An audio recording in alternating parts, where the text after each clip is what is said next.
maybe you could speak to the connection between the oppression of indigenous people of North America and the oppression of the indigenous people of the Middle East in the 9/11. Well, I think I think before we step that far out, I still want to carry on just a little bit more with what you're saying here, because then what Professor Hall then shows down in the U.S.'s relationship to the indigenous nations in the U.S., the amount of peoples that were murdered in the removal policies, the expropriations of lands and resources of the indigenous peoples throughout the U.S., and the whole question of manifest destiny. What he tries to show us is that the westward expansion and the rise of the whole military-industrial complex, the rise of the transcontinental railway, the whole question of families like John Astor and these people, man, involving themselves in the opium trade wars in China, seeking a quicker route through the Pacific into China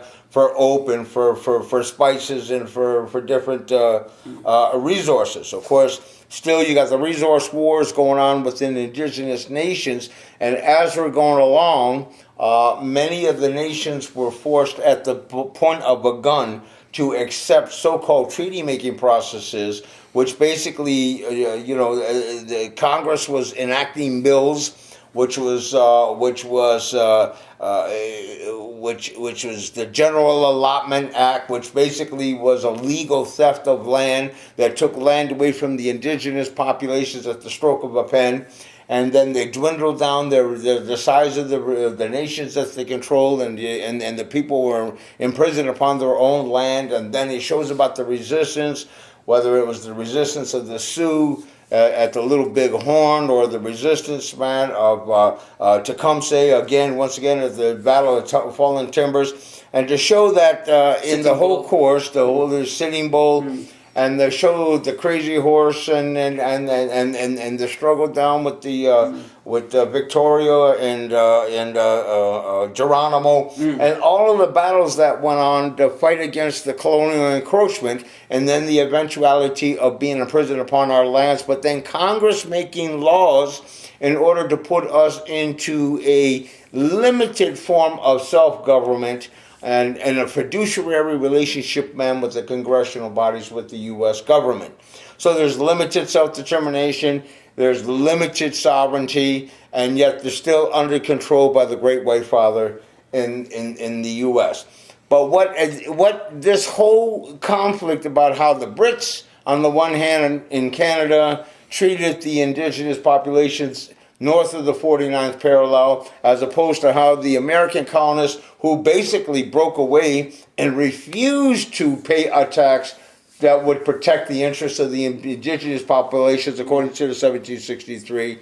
And this is the way they broke away from King George, and they established their own empire building. That's where the beginning of empire happened, the rise of the whole military industrial complex, the Calgary. Then there was the battle that ensued, 600,000 people that killed in the Civil War. They began to fight one another for control. The northern industrialists fighting the southern Dixiecrats, and the right to own slaves or to exploit the workers in the factory. So blacks and Indians were not included in the founding Declaration of Independence. It was life, liberty, and the pursuit of happiness, but not if you're not a white man, basically.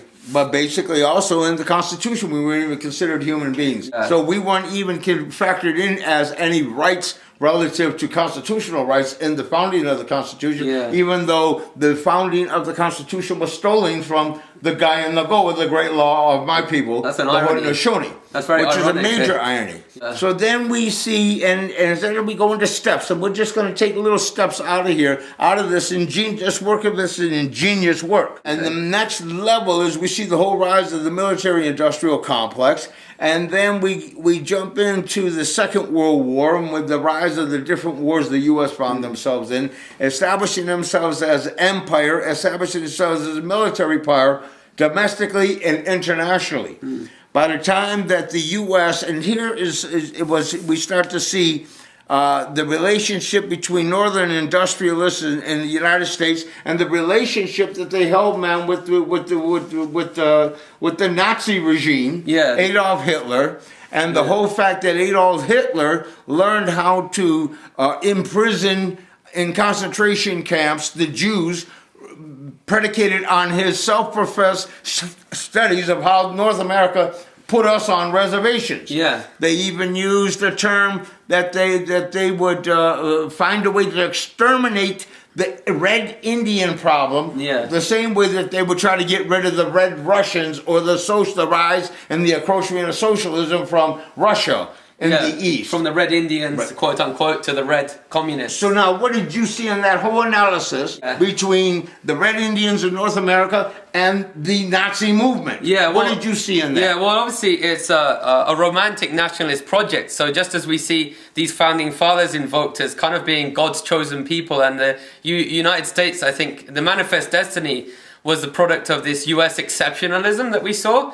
And Professor Hall indicates that in the first text of the project, which is called The Bowl with One Spoon, the first book is American Empire and the Fourth World, but this overlaps with the second text which we're talking about. The idea that whether it was in South Africa or in Germany or in the United States, we saw these romantic nationalists, these kind of exceptionalists, invoke social Darwinist principles to justify extermination, Holocaust, genocide against those who stood in the way of what they perceived would be their manifest destiny. And Professor Hall certainly indicates that just as we saw the military-industrial complex transcend into and expand into Eastern Europe and try and suppress and dehumanize the people of Eastern Europe, so this methodology was applied to the indigenous people of North America. It was kind of a textbook that was used by the South Africans, the Germans, perhaps we could also include the Israelis today, and that came from this founding concepts of kind of Old Testament principles, Calvinist principles of being God's chosen people. There's no doubt that Hitler thought the Germans were God's chosen people. And what Professor Hall then indicates, he follows the money, and by following the money he uncovers the fact that you had and he draws upon the scholarship of writers such as Edwin Black and others who've shown that the concentration camps were not only, as Split in the Sky stated, implemented based on the actions of the exterminators in North America who exterminated the indigenous people of North America. It was also funded and backed by many corporations such as IBM. Henry Ford was a prominent fascist anti-Semite who was buddies with Hitler. Hitler had a picture of him in his office. And so just as in South Africa we saw the Afrikaners do their great trek into the hinterland and try and transform the historic lands of the indigenous peoples of South Africa into private property, so Professor Hall documents that this model was adopted by the American expansionists who sought to transform the public lands, the collectively held lands of indigenous people in North America into private property. And of course, when we talk about the rule of law and the idea that international law should be enforced, Professor Hall invokes this document we've been talking about, the Royal Proclamation of 1763, which he sees as a kind of a foundational document of international law. The idea that there should be protections for people who aren't the majority. You know, if you're Blackfoot or if you're Mohawk, you're not the majority, but that doesn't mean you have less human rights or you're not equal to people from England or France or colonial countries. And therefore, the idea that we saw the US orient itself to the world, or Germany orient itself to the world, or South Africa orient itself to the world, through lawlessness, through not a respect for the rule of law, but through cynicism towards the rule of law, and through social Darwinistic exceptionalism, that contrast with the British Empire, who did formal imperialism, imperfect, murderous, and so on, but through the mode of establishing colonial offices and having a rule of law. That contrast, and which was one of the main reasons the US founding fathers, who, let's be honest, in Hollywood and in popular culture are held up as some kind of paragons of virtue, as held up as the embodiment of Enlightenment principles of egalite, fraternite, and liberté, but in fact were quite the obverse. They were exterminators of the same, cut from the same cloth as Adolf Hitler and of the Nationalist Party in South Africa. If you look at the Bantustans, you talked about the Indian reservations splitting the sky. I mean, the Bantustan system, which was rejected by the African National Congress as being an imposition of colonial and racist structure to restrict the indigenous peoples. That is implemented to this day in North America, but was rejected by the indigenous people of South Africa. And so Professor Hall's compendium of narratives and stories that he tells indicates this. So then, judging by what you've just said, now he's identified the collaboration between U.S. northern industrialists and the whole Nazi regime. Yeah. The backing, the financing, the creating the poisons to kill the Jews in the ovens and the gas chambers, and the fact that millions of Russians died fighting against the rise of Nazism, which was basically supported by the elite plutocrats of North America. Of Wall Street. Now, the Wall Street gang. The Wall Street gang. Bankers and lawyers. Yeah. And the major plutocrats in the industrialists of the North America. Yeah. Now, the point I'm making here now is that knowing that, he then says after the U.S. and after Russia basically loses 20 million people in the fight against, Stalin sends the 20 million forces against the fight of the rise of Nazism, after the Allied forces defeated Nazism, the German regime. So then what we had is that the U.S. went on with the establishment of the United Nations, and they went on to commit to bring about a war crimes tribunal.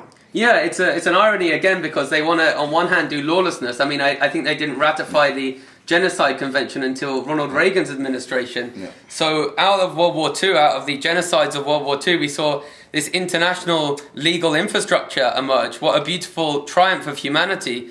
And yet the most powerful country on the earth, the United States of America, failed to embrace that. It sought to do what it wants in the Congo and assassinate Patrice Lumumba, who's the African equivalent of a Tecumseh, an indigenous leader who kind of wanted to use the natural resources underneath the feet of his people for the betterment of his people, rather than to serve the interests of the transnational corporation. I think what we're getting at Splitting the Sky is the idea that the anti-communist infrastructure, and Professor Hall documents this in Earth into Property, the anti-communist bulwark that was personified by Adolf Hitler and embodied in the Nazi Party, after it became a little bit too extreme and a little bit unfavorable, was appropriated by the United States of America, who liked anti-communism, because after all, just as it didn't like indigenous people collectively controlling their destiny and wealth, they didn't like communism, because ipso facto communism is a collectivist project. It's one that